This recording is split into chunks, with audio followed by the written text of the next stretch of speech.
Good morning, everyone. Let's start our next question. In last lecture, we were discuss about what is meant by audit planning, audit strategy, and audit execution. Okay. So our next question is factor influencing audit strategy and audit plan. Okay, आज आपण काय बघणार आहोत, कोणते factor आहेत जे audit strategy आणि plan वरती इम्पॅक्ट करते. So first point is terms of audit engagement. First point आहे terms of audit engagement.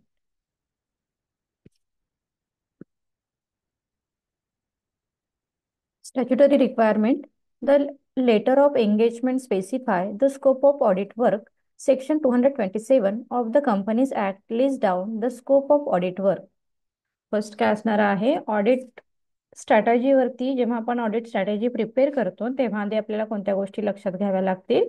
Statutory requirement काय आहेत, when we follow rules and regulation during auditing, ह्या आधी आपल्या गोष्टी क्लिअर असल्या पाहिजेत. In the case of non-statutory audit, the letter of engagement laid down the scope of audit work because the legal requirement or statutory requirement its affect on scope of audit. जर आपल्याला statutory requirement follow कराव्या लागल्या तर audit scope काय असणार आहे, तर different असणार आहे आणि त्याच्यासाठी मात्र आपल्याला रूल्स हे फॉलो करावे लागतील. आणि जर नॉन स्टॅच्युटरी ऑडिट आपण कंडक्ट करणार असलो तर त्याच्यासाठी काही रूल्स रेग्युलेशन हे डिफरंट असू शकतात आणि ऑब्विसली त्याचा स्कोप कसा असतो, डिफरंट असेल किंवा लिमिटेड आहे असं आपण म्हणायला हरकत नाही. Second point is nature and timing of report and other documentation. The term of engagement decide the report ought to be prepared by an auditor. For drafting audit plan, the timing of report is important. जसं आपण पहिल्या question मध्ये discuss केलं होतं. Here we define the timing of auditing like a 1 day or 2 days. Okay, हे आपण काय करणार आहोत, तर जसं आपल्याला की आपल्याकडे टाइम लिमिटेशन जर कमी आहे किंवा टाइम आपल्याकडे लिमिटेड आहे, that time we select a specific books of account and the result is applicable to whole organisation, right. So there for here we define the timing of auditors और timing of auditing. For example, the listing of certificate from the auditors regulating compliance of corporate governance is necessary. This certificate also require the director's report with the sent to the stakeholder and it is also to be stock exchange along with the annual return. जसं आपल्याला माहिती आहे की listed company ज्या की share मार्केटमध्ये share काय करू शकतात, इझिली इश्यू करू शकतात. Listed company like a reputed company. Listed कंपनीचं ऑलरेडी आपण काय केलेलं आहे, डिस्कशन केलेलं आहे. लिस्टेड कंपनी आहे आणि अशा कंपनीचं जर तुम्ही ऑडिटिंग करत असाल तर त्याच्याशी असणारे रिपोर्ट, डायरेक्टर्स रिपोर्ट आणि हे सगळं स्टॉक एक्सचेंजच्या साहाय्याने तुम्हाला काय करायला लागेल, चेक करायला लागेल. ओके, सो ह्या सुद्धा गोष्टी तुम्ही ड्युरिंग ऑडिटिंग बघणं गरजेचं असतं. Third point is a legal requirement. For developing audit plan, considering of the legal requirement is also necessary. जसं आता आपण टाइम डिफाईन केलेला आहे, जसं आपण लिस्टेड कंपनी आहे का हे चेक केलं, त्याचबरोबर लीगल रिक्वायरमेंट कोणते आहेत, कोणत्या लीगल रिक्वायरमेंट नेसेसरी आहेत हे सुद्धा आपल्याला बघावं लागेल. For example, every listed public company with paid up capital of ₹5 crore. जसं आपण सांगितलं की एखाद्या लिस्टेड कंपनीचं जर तुम्ही ऑडिटिंग करत असाल तर लीगल रिक्वायरमेंट काय आहे, त्या कंपनीचं मिनिमम कॅपिटल हे 5 crore असणं किंवा त्याच्यापेक्षा जास्त असणं गरजेचं आहे. Or more should have a audit committee. The committee may request the auditor to expand the scope of work. आणि ऑब्विसली त्याच्यासाठी मग तुम्हाला तुमचा स्कोप ऑफ ऑडिटिंग काय करावा लागेल, तर एक्सपांड करावा लागेल. लक्षात येते का काय सांगितलं बघा आपण. Factor influencing audit strategy. Audit strategy prepare करताना किंवा प्लॅन प्रिपेअर करताना तुम्हाला कोणते फॅक्टर कन्सिडर करावे लागतात किंवा कोणते फॅक्टर हे क्लिअर असावे लागतात, कारण हे डिरेक्टली तुमच्या ऑडिट स्ट्रॅटेजीवरती इम्पॅक्ट करतात. ज्याच्यामध्ये टर्म्स ऑफ ऑडिटिंग मध्ये आपण बघतोय स्टॅच्युटरी रिक्वायरमेंट आधी आपण कम्प्लीट चेक केल्या, नेचर अँड टायमिंग काय आहे हे चेक केलं, देन लिगल रिक्वायरमेंट आपण डिफाईन केल्या. Okay, fourth is accounting policy of the client and any changes therein. An organization may choose alternate accounting policy for various accounting aspect. जसं आपल्याला माहिती आहे की प्रत्येक वर्षी company same accounting policy follow करेल असं नाही. So here we check the accounting policy. Those are followed by the client company. If the policy is evaluation of inventory to be done by using the verified average method, then the work of auditor involve lots of calculation. जसं आपल्याला माहिती आहे की accounting policy जर change झाल्या, that means here lots of calculation involved in a during auditing process. So in such a case, the plan must consider the procedure for the transition of new policy. आणि त्याच्यासाठी काही plan केलेले आहेत का क्लायंटने हे सुद्धा आपल्याला किंवा त्याची प्रोसिजर आपल्याला चेक करणं महत्वाचं असतं. Next is new accounting and auditing. New accounting and auditing pronouncement. The final statement should be prepared by an management as per the requirement of the accounting standard. The audit work has to be within the framework of the pronouncement of any professional body. हे सुद्धा check करणं गरजेचं आहे. The effect of any changes must be consider to the audit plan. आणि जसं आपल्याला माहिती आहे की अकाउंटिंग पॉलिसी काय आहेत, न्यू प्रोनाउन्समेंट काय आहेत, याचा सुद्धा इफेक्ट तुमच्या ऑडिटिंग वरती होत असतो. That is why here we should consider the accounting policy and audit pronouncement for a checking of books of account. Next is identification of significant audit areas.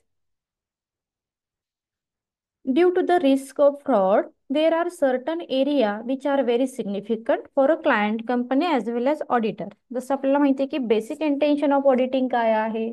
To check the fair view of the financial company, okay, and to take a review और then also give remark, a specific remark to the client company. आणि याच्यासाठी आपल्याला काय करावं लागेल, एक important area define करणं महत्वाचं आहे. जिथे जास्त फ्रॉड होतात तो भाग आपल्याला काय करावा लागेल किंवा तो एरिया आपल्याला जास्त चेक करावा लागेल. तशा त्या टाईपचे बुक्स ऑफ अकाउंट आपल्याला जास्त चेक करावे लागतील. So here we identify the significant audit area. For example, commission to management based on net profit. जसं आपल्याला माहिती आहे की मॅनेजमेंटचं कमिशन हे कशावरती बेस असणार आहे, नेट प्रॉफिट वरती बेस असेल.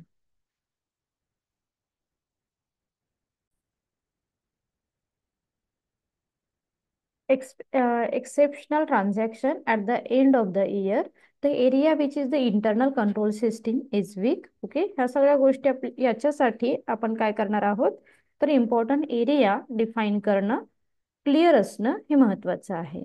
Next point is setting up a materiality level. Setting up materiality level. For development of an audit plan, the concept of materiality is very important. It directs the attention to the auditors to error prone item. जसं ऑडिटरचं अजून काही कामं आहे, जसं आपण secondary objective मध्ये learn केलेलं आहे. प्रायमरी ऑब्जेक्टिव्ह मध्ये तो काय करेल, to find a fair and true picture of the organisation. And secondary objective मध्ये ऑडिटर काय करणार आहे, to find out error and fraud of the organisation. हे सेकंडरी ऑब्जेक्टिव्ह असतात. आणि जर तुमची मटेरियलिटी कन्सेप्ट ही क्लिअर असेल, that means auditor should easily identify the error of any books of account.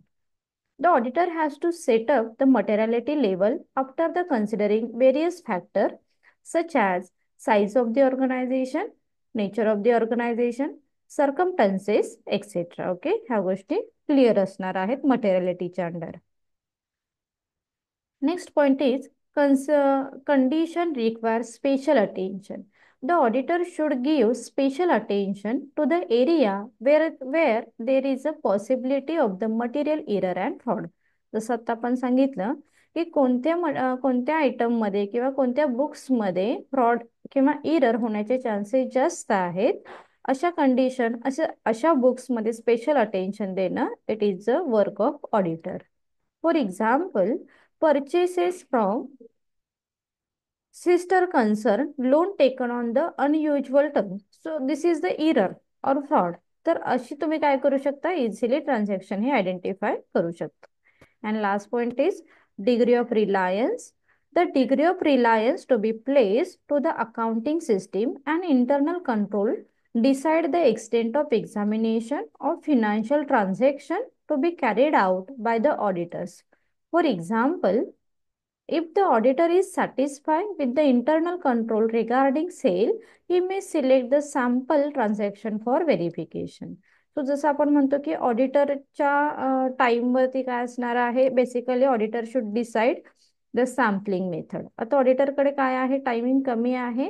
That means auditor should select और check few books of account and the result is applicable to whole organisation, right.